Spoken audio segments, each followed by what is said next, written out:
Welcome back to the Wind and Podcast. I'm your host, Max P, and I'm joined by my friend, Hire. What's going on, Hire? I'm back! Dude, it's been a while. It's my fault. It's been a long time. It has been a long time. Yeah, we haven't recorded since... We recorded an episode back when... What was that last set that came out with Ominous Harvest in it? Yeah, that was a dramatic episode, too. We were talking about some stuff. Yeah, and then I got busy with life and never got a chance to edit it. And by the time I edited it, I was like, oh, man, we can't. This is no longer relevant. Yeah. Didn't make sense. So it goes into the lost files of Winning In. Mm-hmm. One day I'll the Winning In Lost Files is pretty cool. That's pretty cool. It's out there. But yeah, real quick before we start, just want to make sure everyone knows that this video is brought to you by F6 Supply.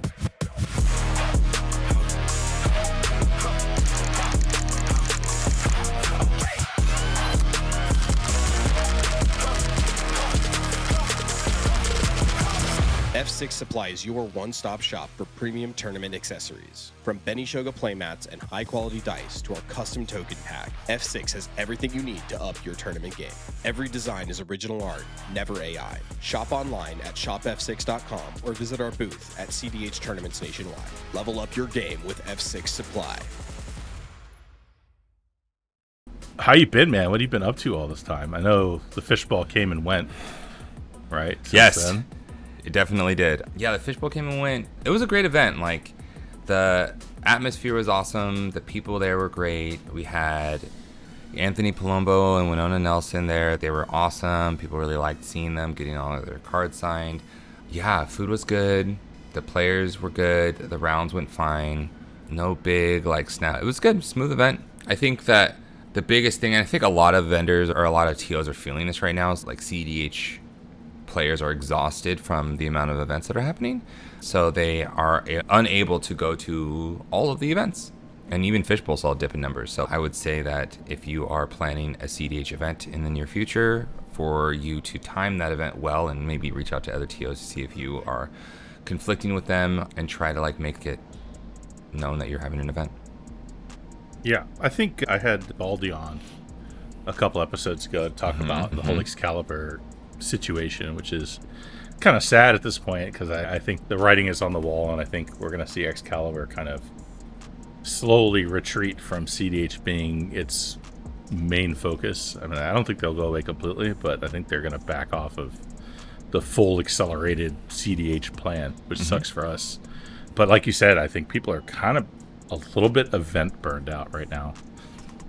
It's just there's just too much, man. There's too many events. We're at the end of the invitational season, and I think we did the math. I did the math with Matt Hayes, and we had something like double the number of events as we did the previous year. Double. Yep. Which is great news that we're growing like crazy, but also I look at it, I'm like, dude, I don't know how I can even think about chasing it again next year because I just can't go to enough events to make it. Yeah. I think there should be an event cap that you can do that could qualify your points. So you have they did it a little bit this season where you could only have so many golds and so many diamonds and so many blah blah blahs to count towards your thing. But I really think for top deck points, only so many matter. 50 tournaments matter. And you can have 10 gold, 10 bronze, 10 silver, 10 platinum. And that's it. Something like that. Because what's happening now, I would even go less, maybe 3 diamond, 2 diamond or something like that. Because if someone goes to, let's say you have 50 tournaments you can do total, and there are 10 of each bracket, right? But you do your 10 diamond, you crush the 10 diamond. That means way more than 10 bronzes. And there's people who don't have access to 10 diamonds. They have access to only bronzes. So they do have a cap where you can only get 3 diamond, 3 platinum, 3 gold. But what happens is those points cascade down. So if you play your 4th diamond and you do well in it and you win it or whatever, then those points get bumped down to the diamond. So it cascades the points down. But I think the bigger problem is just if I go to 20 diamond events next year and you only go to 5, I'm gonna do well in 3 of them. For sure. Yeah. It's much harder to do well in 3 of 5 than it is to do well in 3 of 20. Yeah, for sure. Yeah, so I think she'll only be able to do 3, like, period. Like, that's it. The rest just don't count towards points. And it's not like, oh, I did better, so I want to use the points from this one. Like, nah, that's it. It's all you get. It's not your best 3 of. It's you get to go to 5, diamond tournaments or whatever, and your results are your results, and that's it. Yep, and they're locked. Like that's it. And then like you can still play in TopDeck like events to win. I mean, there's still cash prizes and stuff. The points just don't count towards it. Yeah, I mean, I like that idea, but I also hate the idea too because like I worry that of course that's gonna make people less incentivized to go to tournaments after they, like some of these grinders, dude. Like they'll hit their cap by the end of September. Yeah. Yes. 100%. I as a person who went to a lot of events this year, I saw a lot of the same faces a lot. And I was like, what the hell? Like, you're here? How are you doing this? How are you making it here? All this, like, that's incredible, man. Some of it's wild, dude. Some names like Jorman. Jorman's the one that always comes to my mind. Jorman and Jason Doan. If I pull up Jason Doan is like, I think the best example, right? So Jason, he's a freaking killer. In 2026, he played in 57 tournaments. That's crazy. That's right. Nuts, dude. Like just there's 6 months. In right? 6 months. It's almost 10 tournaments a month. It's crazy. Yeah. We're in August, sorry. So now I'm doing the math. There's been 31 weeks in 2026, and Jason has played in 57 tournaments. So that means he's played an average of 2 tournaments a week, or like 1.5 to 2 tournaments a week. It's a lot. Right? That's crazy. So he'll be done by the 2nd week in September if we cap everything. Damn. Right? Yeah. Yeah, that's pretty crazy. So I don't know what we do. I don't know what the real answer is, like, but yeah, you have to figure out something. Yeah, Jorman's a lightweight. He's only played 36 events in 2026. So yeah, but he doesn't fly to the West Coast. He just that's all East Coast. But he's still playing more than 1 tournament a week at that rate. Yeah. So crazy. All right. So last time we talked in the Lost Files, we talked about Ominous Harvest. Yeah. How do you think that card has performed since we talked about it? So I haven't really played it, sadly. Like it just didn't fit in anything I was really doing. I think it's become a staple for specifically Corvold. I play it a lot in my Scion of the Ur-Dragon list. Yeah. Attack. How's it done? It's really good. You attack with Scion, get Ancient Copper Dragon, and make 19 treasures. Crack them, cast Ominous Harvest. GG. Sure. Like, yeah. It's really good. It's really, really good. Also has opened up lines with Stormkilling Artist, which is really fun. Really like that. It's like, oh, make a bunch of treasures, then cast this thing, and then you make a bunch more treasures, and then you just draw, and then you have mana. It's really good. It's an alternative breach line. Yeah. I love the card. I think that it still hasn't been fully optimized yet. I think the card is broken, and I think there's going to be some decks that just go crazy with it. Especially, I think, this new card that is coming out, The Hobbit. Yeah. Right? The Supper for Spiders. I think there's like this triangle of greatness there between Culling Ritual, Ominous Harvest, and Supper for Spiders. Yeah. Right? Yeah, it's a 3-card combo. It just wins. Yeah. And like, you don't need all 3 of them to get there, right? Because you're gonna, if you let's say you Culling Ritual and then Ominous Harvest, you're gonna draw the Supper for Spiders there, or a tutor for it, or whatever. Yeah. And then everyone's crap goes in the graveyards. Their Kinnins, their whatevers, or I guess not Kinnin if they're playing Kinnin, but Kinnin if they're like on Super-Skrull or something. And then and it's like and reanimation on steroids. It's so good. So for those of you at home listening, a couple cards. So Ominous Harvest is a sorcery for 3 mana, and it says target player draws a card and loses 1 life. And the card also has Gravestorm. It means for every permanent that was put into a graveyard this turn, create a copy of this spell. So if we crack a bunch of treasures, let's say we crack 5 treasures, and we cast Ominous Harvest, we get Gravestorm for 5, which is really good. With Culling Ritual, it destroys all permanents, all non-land permanents with CMC 2 or less. And then a new card from The Hobbit, which is Supper for Spiders, which is an instant for 2 that says put onto the battlefield under your control all creature cards in your opponent's graveyards that were put there from the battlefield this turn. They are food artifacts with 2 sacrifice artifact, gain 3 life. Correct. Well, the line we're talking about is you Culling Ritual, and then you cast Supper for Spiders and Ominous Harvest, and you just have a lot of mana, a lot of card draw, and every creature card that was on the battlefield that your opponents controlled, and they all come to your side of the battlefield as artifacts, which is useful because sometimes there's creatures like Devoted Druid that if they're food, you just make infinite green. That's amazing. Yeah, especially right now because creature decks have gotten so ubiquitous. You know, the Rogthrast decks, the Kinnan decks, you know, those are just kind of the expected meta right now. So if you're doing this, chances are you're getting great value out of their graveyards, right? You're going to hit good stuff. Period. Right. And it's not like, you know, those creatures come back to you as food, so you don't have to worry about haste. They're artifact tokens down that you could just tap immediately. Yeah. Right. Yeah. So really Devoted Druid combo just suddenly got real bad, right? With this in the meta, because I go and I play my Devoted Druid in TNT, right?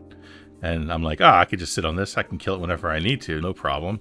And you're like, yeah, I'll kill your Devoted Druid. I'll target it with, you know, something. Deadly Relic. And you're like, ha ha ha, you can't exile my Devoted Druid. I'll kill it myself. Cool, it's in your graveyard now. Now I'll cast a spell and I have infinite green. Right, because now I exile your Devoted Druid and you're screwed. Right, so powerful against TNT. And I think it's like, it does what a lot of people, like if you look at the meta over the last few years of Blue Farm, you'll see Reanimate go in and out of lists, you know, over and over again. And it's like almost good enough, but not quite good enough. This kind of does what that was trying to do, right? Yeah. For example, you crack your Ranger Captain. Cool, in response, because now your Ranger Captain is in the graveyard. I'll create a food token and crack my own Ranger Captain. You know, I just thought of this line. If you happen to find yourself in a situation where someone plays Protein Hulk, just get Hulk, and then you can crack it because it's a food. Yeah. That's right. Yeah, cool. Yeah, I'm down. Yeah, this is cool. It's kind of the tech is crazy. It's like one of the best graveyard hate cards for a lot of situations because people are trying to put stuff in their graveyard and then go off. Nope. I don't think so. Nope. Yeah, it's hot. It's a great card. I think it's the best card in the set. I think. Okay. I really do. What do you think? It's really cool. It's kind of niche.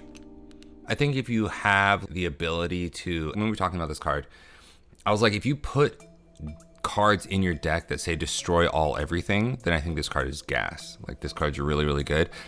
You do have to build around it a little bit. I don't think it's an instant slot in every deck that plays black. But I think in the decks that do fit this strategy, really good. Really, really, really good. Yeah. I think you should be running more board wipes now anyway, right? Yeah, for sure. For sure. White has access to this one, I don't know if it's a sorcery or an instant, but it's like destroy all enchantments. Yeah, I was like, white and green ones, yeah. Yeah, I was like, you know what? There needs to be more of these. These are really good. I think destroying all enchantments, destroying all artifacts, I think is really good. A secret deck. It's an old deck. So there's a commander named Shards, a Child of Alara.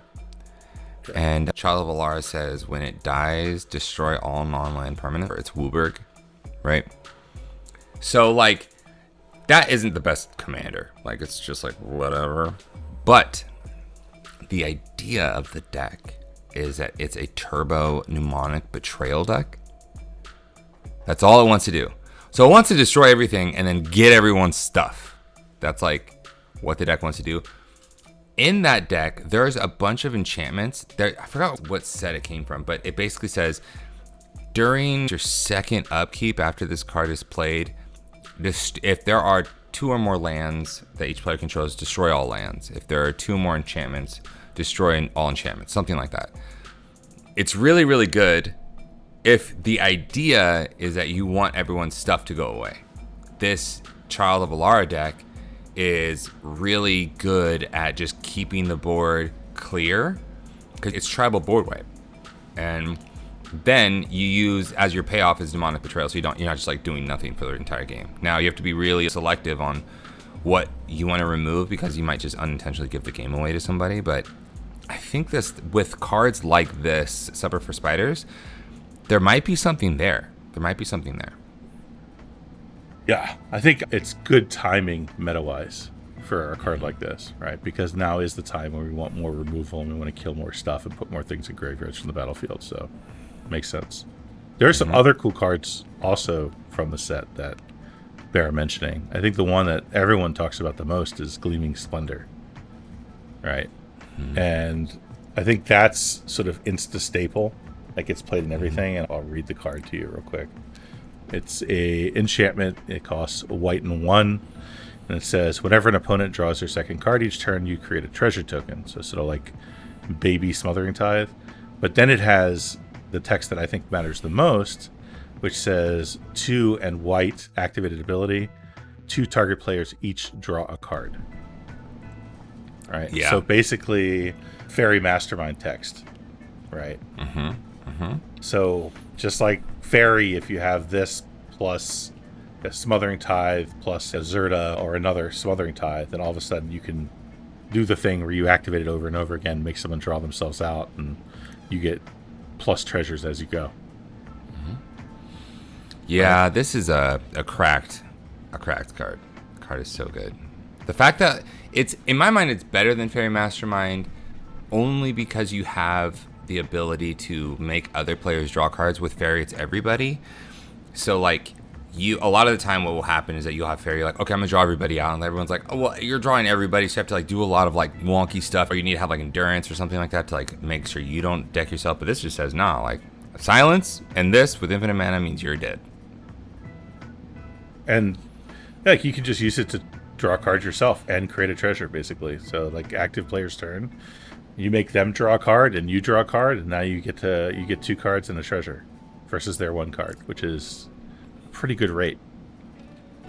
And you just get to sit there passively and just make treasures. It's insane. It's a really, really good card, and the cost is perfect. 1 white, like you could easily just drop this on the battlefield early and forget all about it. And I don't think anyone's going to remove it. It's just going to sit there forever. Yeah, I really like this. I really like this card a lot. When I think about cEDH and new like enchantments like this are always overcosted, and like Trouble in Pairs is a good example of a card that is like just 1 pip too high for no one to want to play it. Yeah. And even at 4, it's still, people still want to play it. So like try. Yeah, right. But like 4 mana is just too much.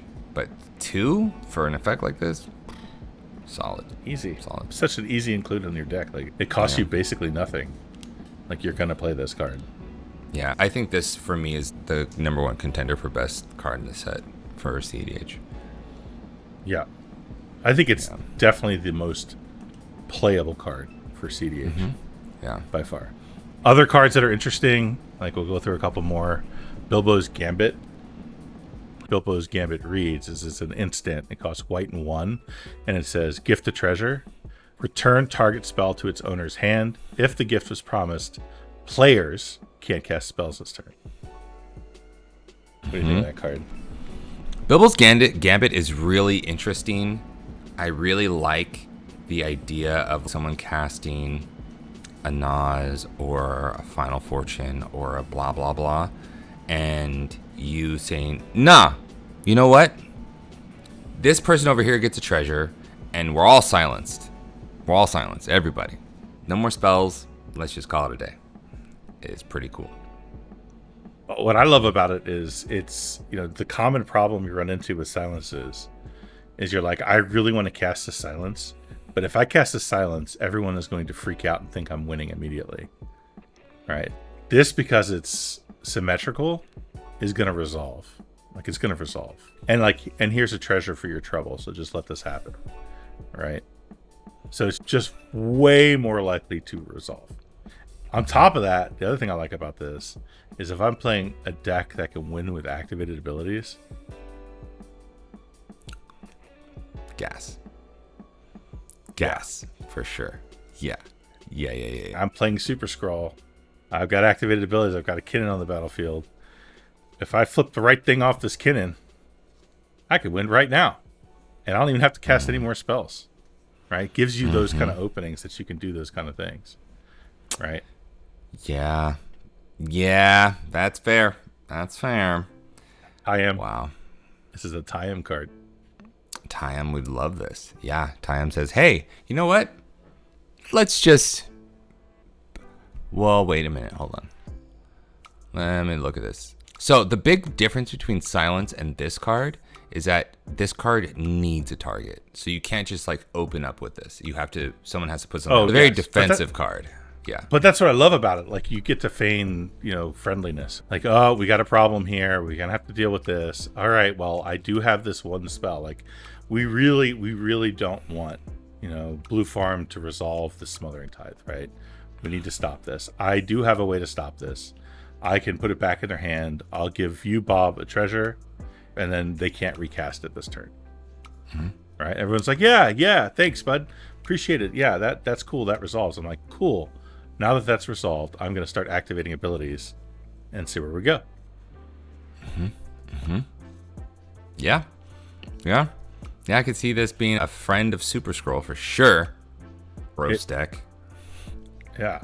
But it also works with the card we just mentioned, right? With Gleaming Splendor and Fairy Mastermind and Tithe, right? Like, it's now I can just do activations and draw you out and nobody can cast a spell. Nobody can do nothing about it. It's pretty cool. Yeah, it's hot. I like it. Other cards, the one that I think everyone got hyped about at first was the Queen of Dale. I like Queen of Dale. You want to read the Queen of Dale real quick? Queen of Dale is a legendary creature, human noble for 2. Whenever an opponent casts their first non-creature spell each turn, you recruit. And recruiting is you draw a card, then discard a card. If you discarded a non-land card, create a 1/1 white human soldier creature token. So my first question about this card is, why does the Queen of Dale not have a name? Huh? The King of Dale has a name, but the Bard, Queen doesn't. King of Dale. Guys, the lady doesn't get a name? That's kind of messed up. But yeah, like this card's interesting though. Regardless, this card's really interesting because it's sort of like, the whole recruit dynamic is interesting because it's kind of like, god damn, what's the name of that card? Ledger Shredder. It's kind of like Ledger Shredder in that, when they, that whole loot effect where you draw a card, discard a card, and you have to discard a non-land card to get the effect where you can create a token. But unlike Ledger Shredder, it triggers on the first non-creature spell each opponent casts each turn. So it's just going to trigger a lot more than Ledger Shredder or anything does. The tricky part for me is going to be, are you going to be able to discard a non-land card every time? Or does this kind of become one of those situations where you're like, oh god, I don't want to discard this card? I mean, I think this is just for breach, right? This is just a, like, is this card gonna be used to help me get breach? No? Okay, then I'm gonna discard it. You just always have to have cards in hand. But I think in the current meta, Rhystic is just really, really strong, so you're always gonna have that. So I should say it on the card, man. I should say Burnout, comma, the Queen of Dale. Yeah. And I looked this up via, like, a wiki. So if I'm wrong, guys, let me know in the comments, please. I think this is just feeding your breach, feeding all your graveyard strategies. It also works nice with like TNT Cradle Farm, or Tree Farm as Jordan calls it, right? Because you just create a lot of bodies for Guy's Cradle. Yeah, Which this is pretty is good. perfect. Yeah, this is really good for tree farm or any sort of like, any sort of, what is it, Yoshi Thras? Yoshi Thras might like this. Yeah. And then you could run, like in TNT, you can run Yogwill. So you fill that graveyard with stuff, and then you Yogwill, and you can probably convert pretty well off that. Seems pretty good. Yeah, I really like this. I think this card was made for cEDH. It's really strong. Opponent's cast their first non-creature spell means you probably, like, every turn you might be drawing, discarding at least 2 cards. It's Easily. pretty. Yeah. Unlike Esper, they can't pay for it, so they don't get a choice. So, like, you just get to do it. I like it. And I guess there's also a world, like, if you create a 1/1, if you find strategies with that might make a lot of sense. Okay, go to the next Dale card. Yeah, the King of Dale, which is Bard, King of Dale. So this one is a human noble archer, legendary creature. It costs 4 colorless, white and blue, so pretty expensive. But it's got reach, it's got vigilance, it's a 3/5, and it says if you would draw a card except the first one you draw in each of your draw steps, draw 2 cards instead. And it says if 1 or more tokens would be created under your control, twice that many of those tokens are created instead. So I see where you're going, because you put this with you get the king and the queen on the battlefield at the same time. Holy crap! Yeah, this is like a partner combo that they just didn't want to say was a partner combo. But you play King of Dale as your commander. You put Queen of Dale in the 99, and you have both of these out, and you're drawing 2 cards. Discard 1. This turns into at home Shorkai, right? Like, this is so interesting. Oh man, this is really cool. I actually like Bard King of Dale. It sucks that it costs 6, but like it's kind of worth it because the effects are nuts, man. You're gonna draw so many cards, and you have all the draw engines, all of them, right? And the treasure engines, right? So you're gonna right. Gonna make just think about it. Oh yeah, your tithe is crazy. Wait, hold on. We're building a deck. Okay, you have Bard King of Dale. You have Gleaming Splendor. Yep. Gleaming Splendor. You're gonna run Fairy Mastermind. You're gonna run King T'Challa, right? So all the royalty. Yeah, right? yeah. This I have is no idea cracked. how you win the game, but you're gonna win the game because you're gonna have your. You'll find a way. Yeah, you'll definitely find a way to win the game. Absolutely. I think an actual win con in a deck like this could just be that white sorcery's approach of the second sun. Approach of the second sun could be an actual win con in this deck. This is crazy. Holy smokes! I didn't even see this alignment. Yeah, I mean, you could just win. You just do the Angel's Grace, Tithe Fairy loops and just win. Yeah. Angel's Grace. Easy. It's not even Angel's Grace Tithe Fairy. It's Angel's Grace. You don't even need Angel's Grace. It's just Tithe Splendor, right? Like that's. Yeah, but I mean, if you get to the situation where, because you're gonna have less cards in your library than everyone else is every game, so you're gonna, unless you have exactly Splendor, you can't win with Fairy, but you can if you have Angel's Grace, because you just resolve the Angel's Grace. Yeah. Then you just don't worry about it anymore. You just activate till their cards are gone. Easy. I think this deck's legit, and you can build. Like, the tricky part's going to be, it's a 6-mana commander, so you have to survive a few turns, to get to the point where you can play Bard. And then you have to get a couple of turns after that to get the benefits of it before you can win. So this is probably a Stax deck. Yeah, you could also play another new card, Fateful Discovery. Enchantment for 5. Whenever an artifact you control enters, draw a card. Oh, God. Yeah, it's Marneus at home. Yeah, absolutely. You get that Smothering Tithe out, you draw. Oh, my God, dude. You're going to create 2 treasures. That's 2 triggers off of Faithful Discovery, which is 4 draw triggers. Yeah. That's absolutely insane. I think that I would have built it. I don't know if it'll be good enough because it's just so vulnerable in those first 4 turns, probably. Yeah. So you gotta play. You have to. You have to play Stax for sure. Like you have to find ways to slow beat everyone down. Yeah. Yeah, you got to play like, the rules of law. You got to play, blind obedience. You got to play, no activated abilities stuff. You got to do a lot of things to make it to survive, and then just every counter spell known to man. Yeah, you can also play Belladonna Took, which is a legendary creature halfling citizens for 2. Whenever a token you control enters, you gain 1 life. If this is the first time this ability has resolved this turn, if it's the second time this is resolved, draw a card. If it's the third time, put a +1/+1 counter on each creature you control. Interesting. So every time your thing triggers, you make 2 tokens, and then you draw a card. Every time you make a token, you draw a card, basically. This is nuts. This has room to grow for sure. I'm really excited to see that there is almost an entire cEDH deck just in this set alone. That's really cool.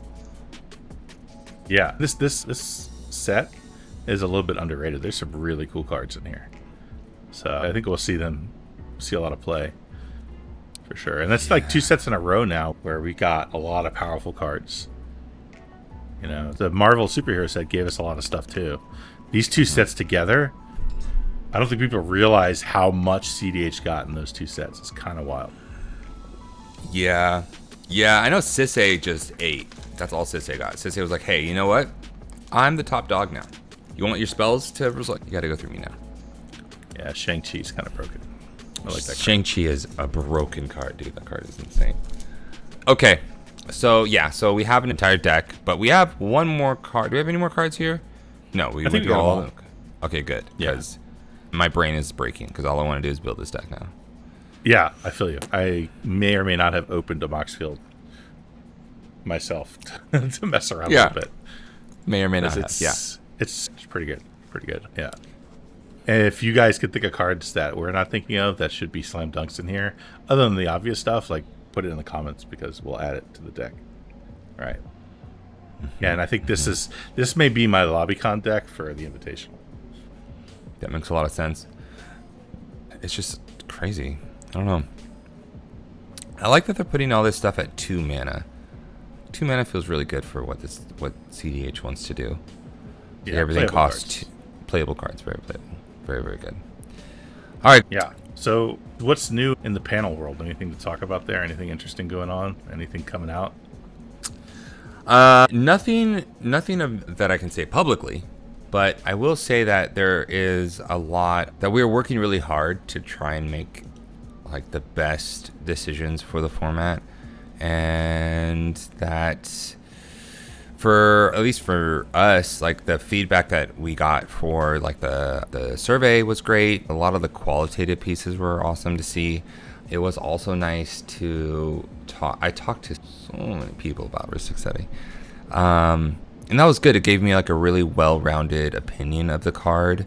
I think that there's a lot to be said about how tournament players feel versus casual players. I think tournament players see Rhystic at a higher frequency because when you're casually playing Rhystic, in cEDH, people play Rhystic Study, sure.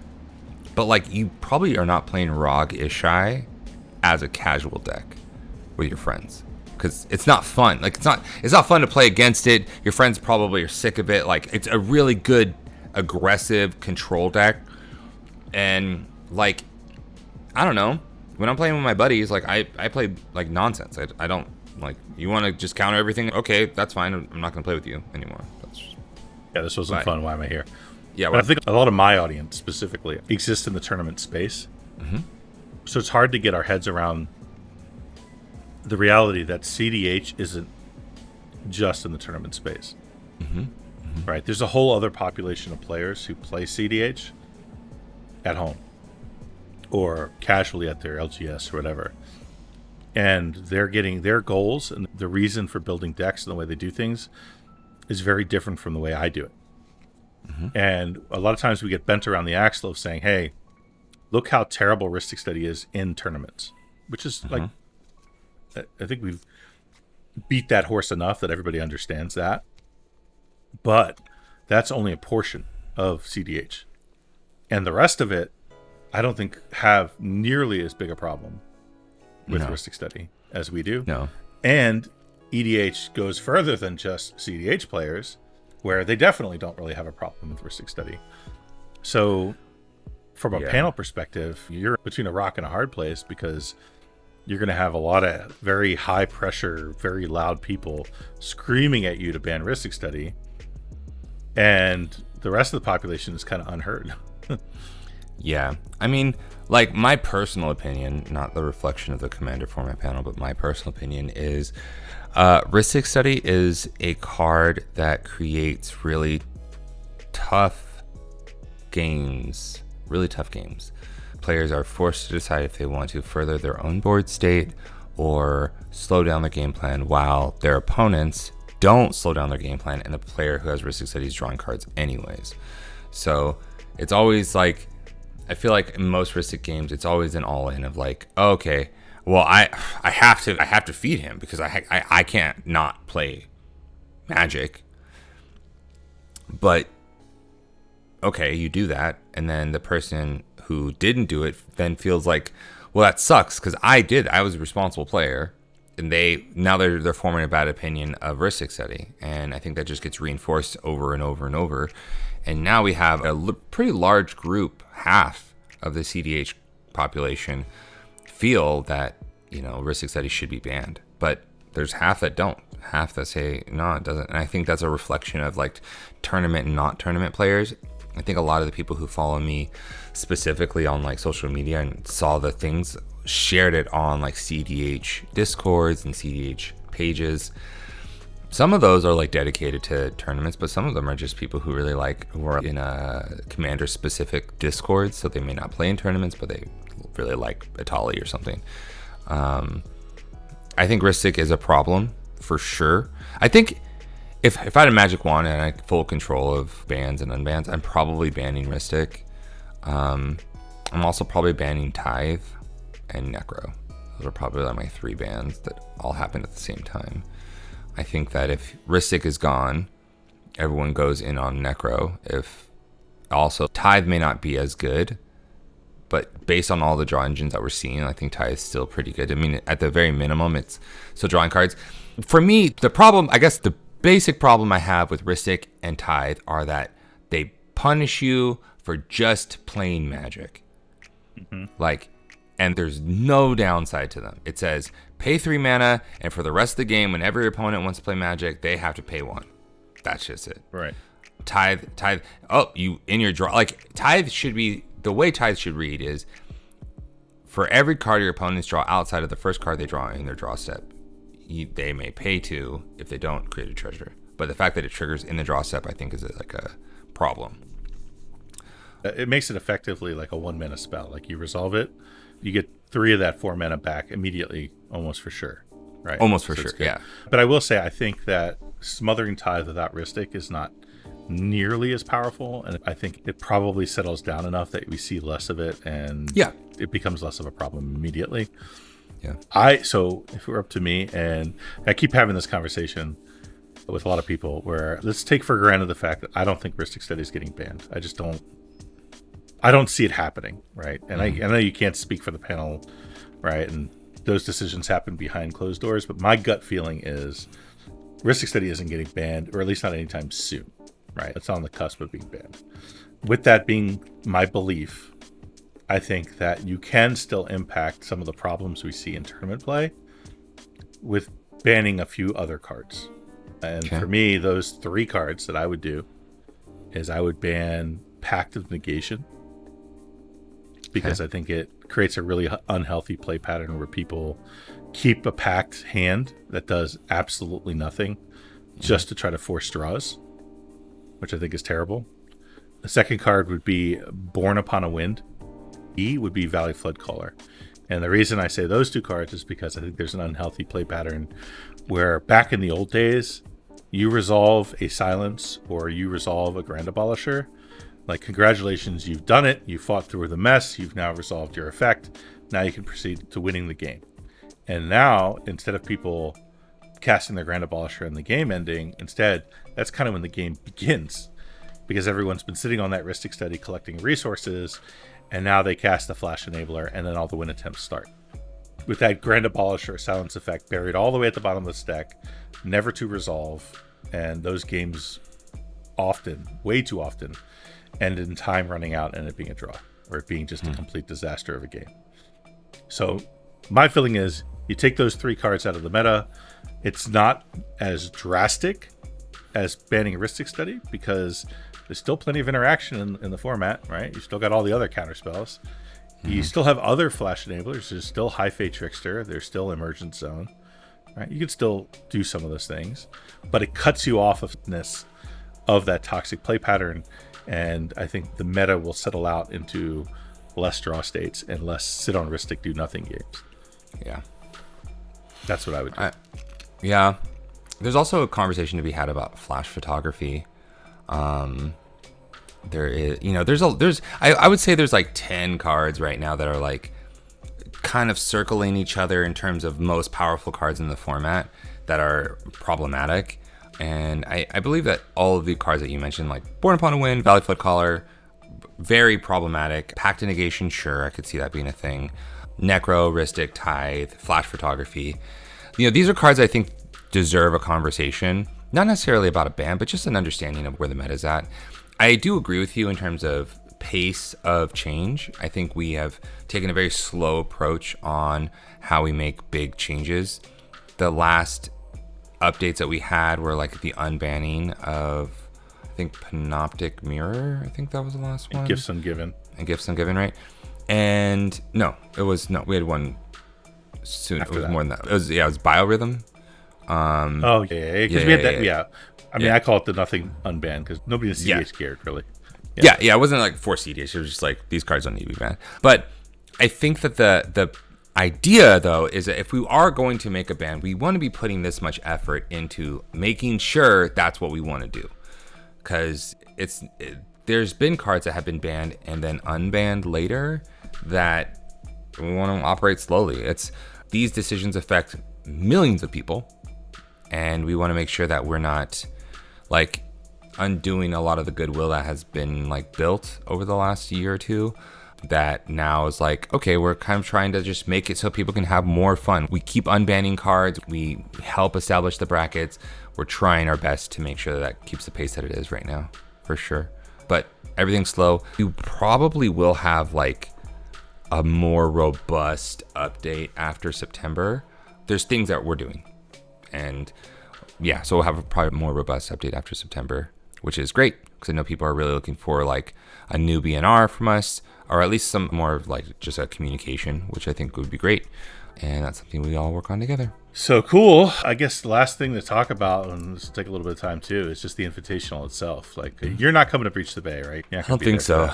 Sadly. Yeah, that's unfortunate. But it's going to be, for people who don't know, so unlike last year where we had, the goal was to have 64 players.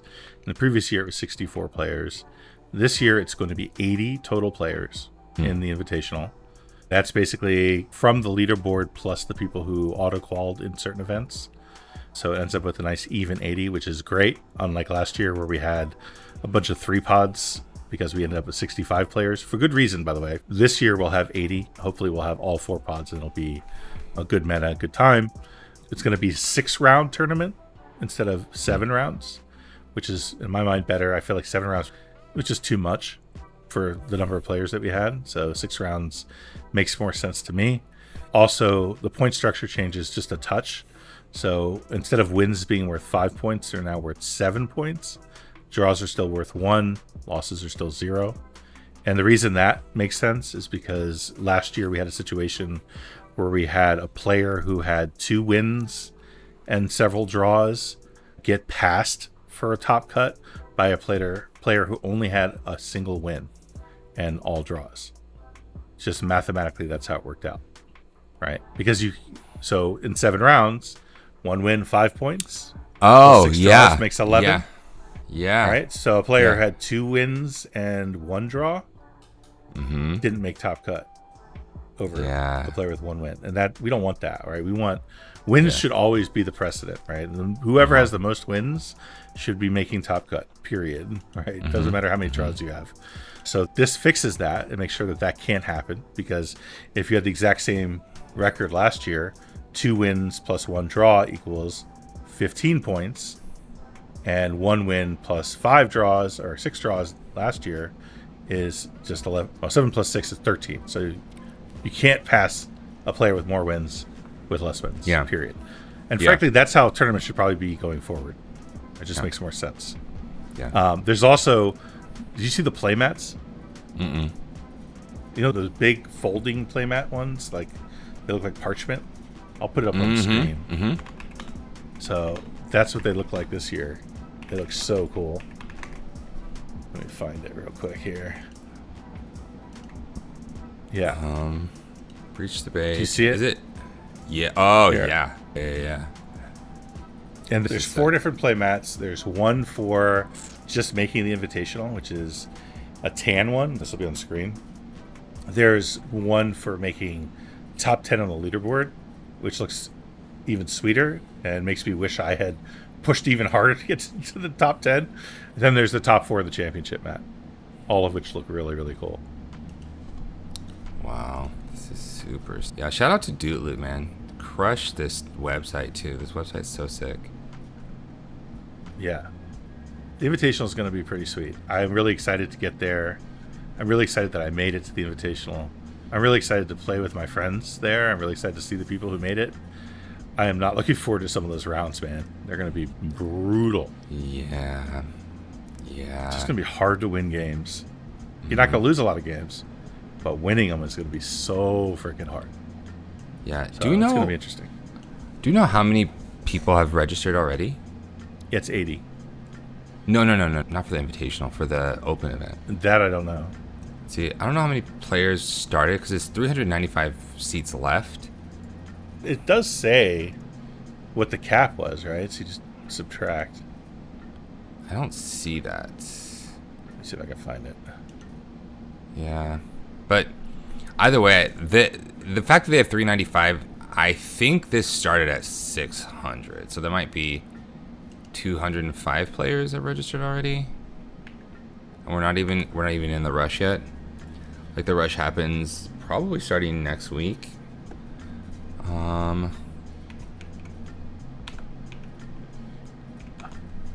I honestly don't know how many players they started with. So 580 cap, 580 person cap. Okay, so I think this is going to be a really large event because all the California players end up registering late to these kind of events. So very cool. And it's a 25K, dude. 25K. Holy smokes. And they have a top 64, which is crazy because if you make top 64, you get $225. I assume that they're only going to cut the top 64 if they hit the right number, right?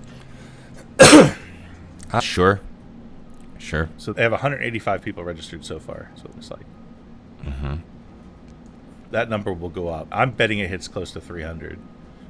Sure. So yeah, I think absolutely. if it's close to 300, I think it's more likely to be a cut to top 40, I would think. Maybe. But the other thing is, for the Open, I mean, we call it the Open, but it's the Breach the Bay 2. They're using the Japanese point system. Oh, yeah, they are. Mm-hmm. That's very interesting. So draws are effectively worth 0, or in my opinion, kind of less than 0. Yeah, they are worth less than 0. Yeah. Yeah. So I would expect that meta to be very different. Yeah, than what you they don't see want to draw; they want to everywhere win. else.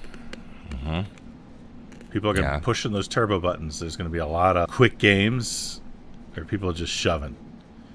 And I think you're going to see some... I love Doot. I love that this tournament's happening. I hate the point system. I really do. And I think there's going to be some sad faces afterwards. I don't think so. I think it's going to be fine. I've played a lot with the Japanese system, and I like it, but, you know. Really? Yeah. Mm-hmm. Yeah, I don't Where mind have you played with it? The League? The cEDH League? The League is different, though, right? Because League, you just keep playing. Yeah, I don't know. Right now, it really just depends on the kind of deck you want to play. So if you are a slop deck and you want to just push the game to the end, but you have a deck that likes to operate on an axis that doesn't care about the stack really, like Super-Skrull, you might be stoked about the Japanese meta thing because you don't cast spells. You just activate abilities, and you're just like, I'm chilling. Like, I don't care. You want to counter my thing? All right. It's down the graveyard. Okay, I'm going to activate cannon. Oh, I win. GG. So, I think it just depends on how you play the game. My problem is just that you're going to get to those inevitable situations where one person's trying to win, and you have the means to stop them, but not to stop the next person. Then you're going to have to do the thing where you're like, well, my ethical decision is that you shouldn't have pushed first, so I'm going to punish you. Or my ethical decision is, I just have to, there's no reason for me to stop you. I'll take no more game actions. He can win. Or even worse still is like, hey, Hire, like, your glasses are really, really sexy. I like them a lot. Hey. You got this one. Congrats. Right? It's just like there's no off ramp for the king making situation. Yeah. What do you do? That's fair. I think it's one of those. Yeah. If you have the ability to stop a win and a person goes, I'm going to push, but all right, I can stop you. If you want to push, I'm just going to stop you and the next person can win. I think that has to be rephrased to, I don't want the next person to win. And because of this point system, if I stop you and the next person wins, we all lose a ton of points. They rocket into the future. And we have to come to like a deal. Like, hey, how about this? You don't push this turn. I get an untap. Next turn, you're free to push. And if I'm able to stop you, great. If I'm not able to stop you, then you got it. But if you push now, I definitely have the means to stop you. Versus next turn, you probably will have a better shot because everyone is aware and like maybe someone else will try to push. You have to like try to talk your way out of it. But when everyone loses points, everyone is more liable to just kind of be crazy.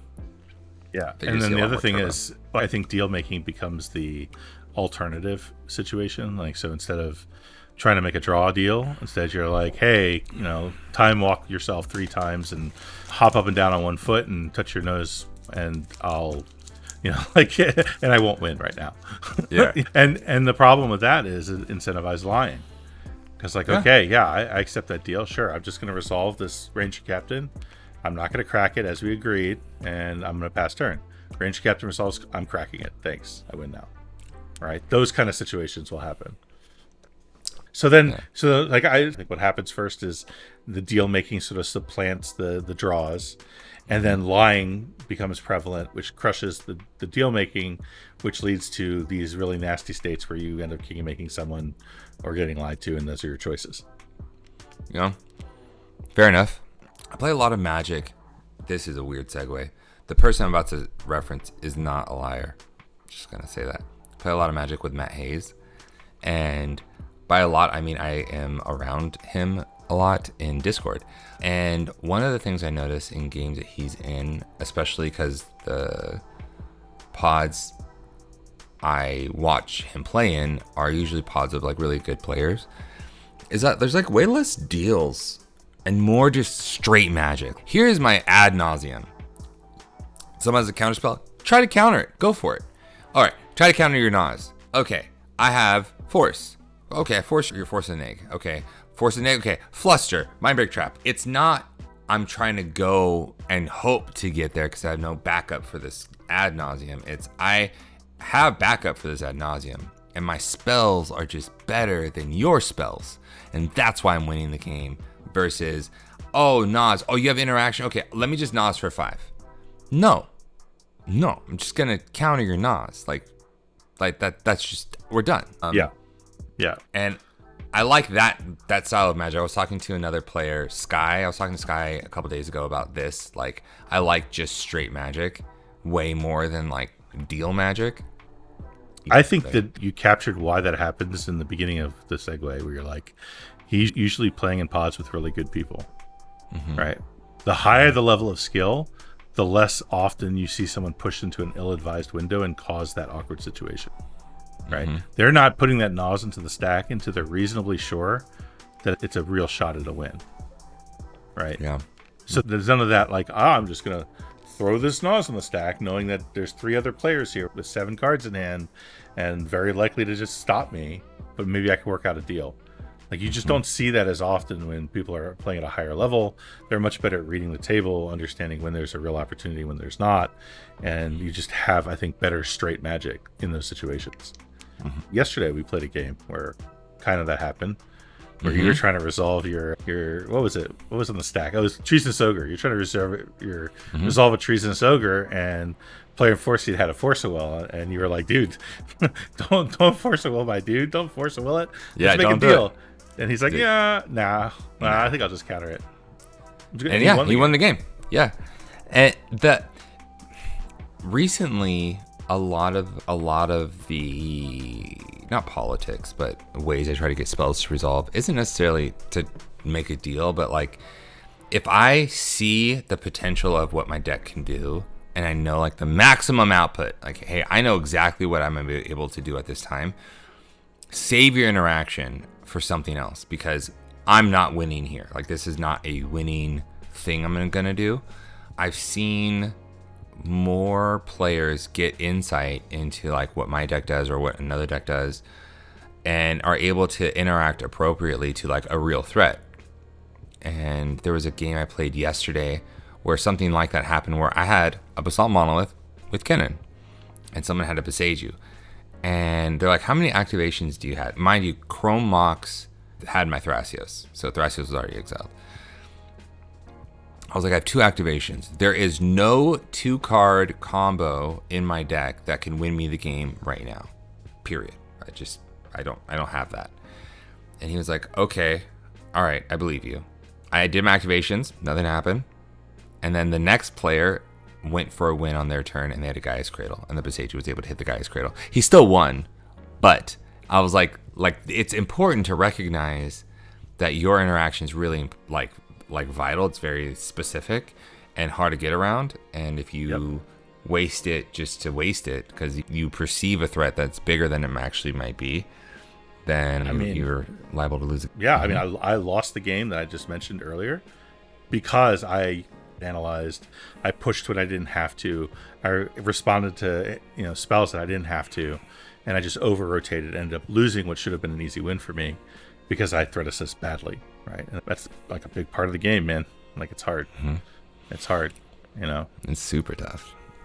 Yeah, Skrull's difficult that way because Skrull's like that fine line where I have a lot of agency that I need to use correctly, and my opponents have a tendency to blow my stuff up when they don't have to because they're not sure what it's doing.